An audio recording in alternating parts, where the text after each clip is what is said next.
بسم اللہ الرحمن الرحیم۔ حضرت جابر بن عبداللہ رضی اللہ عنہ سے روایت ہے کہ نبی کریم صلی اللہ علیہ وسلم نے فرمایا کہ معراج کی رات جب مجھے آسمان کی طرف بلند کیا گیا تو میں نے وہاں ایک نور کا شہر دیکھا جو دنیا سے 1000 گنا بڑا تھا، اور وہ عرش کے نیچے نور کی زنجیروں میں لٹکایا گیا تھا۔ اس کے 1,00,000 دروازے تھے، ہر دروازے کے سامنے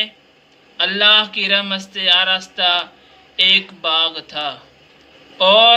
ہر باغ میں نور کا ایک محل تھا، اور ہر محل میں نور کا ایک بالا خانہ تھا،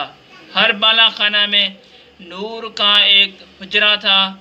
اور ہر حجرے میں نور کا ایک مقام تھا،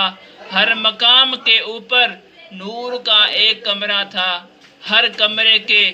400 دروازے تھے، ہر دروازے کے دو کواڑ تھے، ایک سونے کا اور دوسرا چاندی کا، اور ہر دروازے کے سامنے نور کا ایک پلنگ تھا، اور ان میں سے ہر ایک کے اوپر نورانی بستر تھے، اور ہر بستر پر موٹی آنکھوں والے گورے رنگ کی حوروں میں سے ایک کنیز تھی، اور اس کنیز کا جسم اس طرح روشن تھا کہ اگر وہ اپنی ایک چھوٹی سی انگلی اس دنیا میں ظاہر کر دے تو اس کا نور سورج اور چاند پر غالب آ جائے۔ تو میں نے پوچھا کہ یہ سب کچھ کس ہستی کے لیے ہے اے میرے پروردگار؟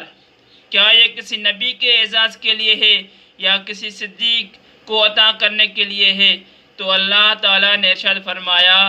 یہ سب انعامات ان لوگوں کے لیے ہیں جو رات دن میرے ذکر میں رطب اللسان رہتے ہیں، اور ان کے لیے اس کے علاوہ بھی میرے پاس بہت کچھ ہے،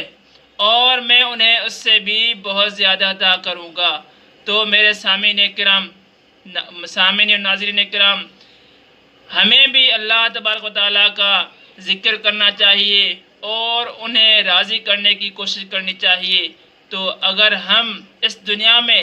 اللہ تبارک و تعالیٰ کو راضی کرنے میں کامیاب ہو گئے تو انشاءاللہ ہمارے لیے وہی محل ہوگا۔